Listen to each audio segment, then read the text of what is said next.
ഉണ്ണിമുന്നൻ്റെ ഏറ്റവും പുതിയൊരു super hero മൂവിയാണ് ജയ് ഗണേഷ് എന്ന് പറയുന്നത്. ഈ ഒരു മൂവി ഡയറക്റ്റ് ചെയ്തിരിക്കുന്ന രഞ്ജിത്താണ്. സോ ഈ ഒരു മൂവിയുടെ ഫസ്റ്റ് ലുക്കും കാര്യങ്ങളും വന്നപ്പോൾ തന്നെ നമ്മൾ തമിഴിലെ മാവീരൻ എന്നൊരു മൂവിയായിട്ട് കമ്പയർ ചെയ്യാൻ അല്ലെങ്കിൽ ആ ഒരു മൂവിയുടെ ഒരു ബേസ് പോലെയാണ് ഈ ഒരു മൂവി എന്ന് ഒരുപാട് പറഞ്ഞായിരുന്നു. കംപ്ലീറ്റ്ലി അങ്ങനെ അല്ലെങ്കിലും ആ ഒരു മൂവിയുടെ കോൺസെപ്റ്റ് ഈ മൂവിയിൽ വരുന്നുണ്ട്. ഇപ്പം മാവീരനെടുത്ത് നോക്കുവാണെങ്കിൽ ആ ഒരു മാവീരൻ എന്ന് പറഞ്ഞ ക്യാരക്ടറും അത് ശിവകാർത്തികന്റെ ലൈഫിൽ എങ്ങനെ അഫക്റ്റ് ആവുന്നു അല്ലെങ്കിൽ അതിനുശേഷം കിട്ടുന്ന സൂപ്പർ പവറും അത് വെച്ച് തന്നെ ലൈഫിൽ നടക്കുന്ന കാര്യങ്ങളൊക്കെയാണ് ആ ഒരു സിനിമ സംസാരിക്കുന്നത്. സോ ഇവിടെ വരുമ്പോഴും ജയ് ഗണേഷ് എന്ന ഒരു ക്യാരക്ടർ ആ ഒരു ഫിക്ഷണൽ ക്യാരക്ടറും ഉണ്ണിമുന്നന്റെ ലൈഫും തമ്മിലുള്ള കണക്ഷൻസും അതിനുശേഷം തന്റെ ലൈഫ് നടക്കുന്ന കാര്യങ്ങളൊക്കെയാണ്. പക്ഷെ ഇവിടെ വരുമ്പോൾ ഉണ്ണിമുന്നന്റെ ക്യാരക്ടറിന് സൂപ്പർ പവറും കാര്യങ്ങളൊന്നുമില്ല. പുള്ളിക്കാരൻ അറിയുന്ന ഒരു കാര്യം ഹാക്കിംഗ് ആണ് ആൻഡ് ഒരു ഗ്രാഫിക് ഡിസൈനറും കൂടിയാണ് ഈ സ്കെച്ചും കാര്യങ്ങളൊക്കെ ചെയ്യുന്നത്. സോ അത് വെച്ചിട്ട് പുള്ളിക്കാരൻ എങ്ങനെയാണ് ജീവിക്കുന്നത് അല്ലെങ്കിൽ ആ ഒരു ഹാക്കിംഗ് ടെക്നോളജി വെച്ചിട്ട് മറ്റുള്ളവർ എങ്ങനെ ഹെൽപ്പ് ചെയ്യും അല്ലെങ്കിൽ ആ ഹാക്കിംഗ് ടെക്നോളജി വെച്ച് ഒരു ക്രൈം തന്നെ പുള്ളിക്കാരൻ സോൾവ് ചെയ്യുന്നതാണ് ഈ സിനിമ സംസാരിക്കുന്നത്. സോ ഇതാണ് ഈ മൂവിയുടെ സ്റ്റോറിയുടെ ബേസ് എന്ന് പറയുന്നത്. റീസെന്റ് നമ്മൾ കൊച്ചിയിൽ നടന്നിട്ടുള്ള ഒരു ചെറിയ ഇൻസിഡന്റും കൂടി റിലേറ്റ് ചെയ്തിട്ടാണ് ഈ മൂവിയുടെ സ്റ്റോറി മുന്നോട്ട് പോകുന്നത്. സോ മേക്കിങ്ങും കാര്യങ്ങളൊക്കെ അടിപൊളിയാണെങ്കിലും ആ ഒരു സൂപ്പർ ഹീറോ എലമെന്റ് അല്ലെങ്കിൽ നമ്മളിപ്പോൾ ട്രെയിലറിൽ തന്നെ ഒരുപാട് അടുത്ത് പറയുന്നുണ്ട് സൂപ്പർ ഹീറോ അല്ലെങ്കിൽ ആ ഒരു ഇന്ത്യൻ സൂപ്പർ ഹീറോ അല്ലെങ്കിൽ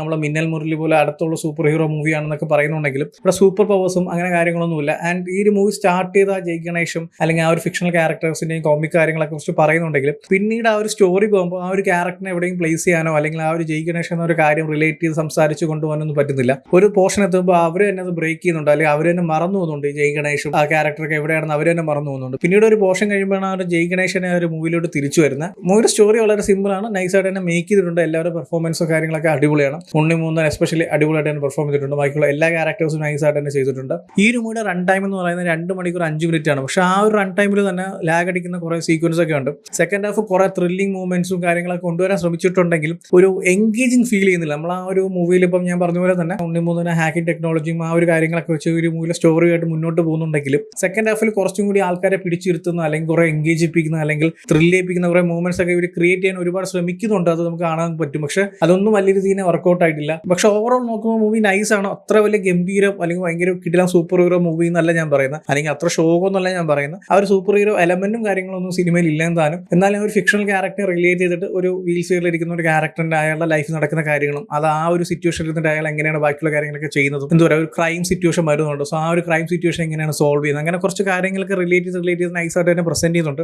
അത്ര ഗംഭീരം അത്ര കിടിലം സൂപ്പർ ഹീറോ എലമെന്റ് എനിക്ക് എവിടെയും ഫീൽ ചെയ്തില്ല. അത് എന്റെ മാത്രം ഒപ്പീനിയൻ ആണ്. ബാക്കിയുള്ളവർക്ക് എങ്ങനെയാണെന്ന് എനിക്ക് അറിയത്തില്ല. എനിക്ക് ഫീൽ ചെയ്തില്ല. ഓവറോൾ മൂവി നൈസ് ആണ്. കൊച്ചുകുട്ടികൾക്കായിരിക്കും കുറച്ചുകൂടി ഇഷ്ടപ്പെടുന്ന ആ ഒരു ക്യാരക്ടേഴ്സും അല്ലെങ്കിൽ ആ ഒരു മൂവിയുടെ പ്രസന്റേഷനൊക്കെ കുറച്ച് ആ ഒരു ഫാമിലി ഓഡിയൻസ് അല്ലെങ്കിൽ കുട്ടികളെയൊക്കെ കുറച്ചുകൂടി ടാർഗറ്റ് ചെയ്യുന്ന പോലെ ഫീൽ ചെയ്തു. കാരണം അത്ര ഒരു സിമ്പിൾ ആണ്. അല്ലെങ്കിൽ നമ്മളിപ്പം സൂപ്പർ ഹീറോ എന്നൊക്കെ നമ്മൾ വിചാരിക്കുമ്പോൾ ബേസിലെ ഒന്ന് മിന്നൽ മുരളി ആയാൽ പോലും നമ്മൾ അതിൽ കണ്ട കുറച്ച് കാര്യങ്ങളൊക്കെ ഉണ്ടല്ലോ, അല്ലെങ്കിൽ നമുക്ക് വേണ്ട കാര്യങ്ങൾ അല്ലെങ്കിൽ സൂപ്പർ ഹീറോ മൂവി എന്ന് പറയുമ്പോൾ നമ്മൾ എക്സ്പെക്ട് ചെയ്യുന്ന എന്തൊക്കെയാണോ അത് അതിന്റെ കുറച്ചെങ്കിലും ആ ഒരു മൂവിയിൽ ഉണ്ടായിരുന്നു. സോ അതൊക്കെ വെച്ചിട്ടാണ് നമ്മുടെ ജനറേഷൻ അല്ലെങ്കിൽ നമ്മൾ ഈ സൂപ്പർ ഹീറോ മൂവീസിനൊക്കെ നോക്കുന്നത്. പക്ഷെ അങ്ങനത്തെ വലിയ എലമെന്റ്സ് ഒന്നും ഈ മൂവിയിൽ ഇല്ലെങ്കിലും നൈസായിട്ട് തന്നെ പ്രസന്റ് ചെയ്യുന്നുണ്ട്. സോ ഇതാണ് ഈ മൂവിനെ കുറിച്ചുള്ള എൻ്റെ ഒരു ഒപ്പീനിയൻ. ഓൾറെഡി ഈ മൂവി കണ്ടവരാണെങ്കിൽ നിങ്ങളുടെ ഒപ്പീനിയൻസ് എന്താ വെച്ചാൽ കമന്റ് ചെയ്യൂ. വീഡിയോ ഇഷ്ടപ്പെട്ടാൽ ലൈക്ക് ചെയ്യൂ, ഷെയർ ചെയ്യൂ. ഇതുപോലത്തെ കൂടുതൽ വീഡിയോസിനായി ചാനൽ സബ്സ്ക്രൈബ് ചെയ്യൂ. Thank you so much.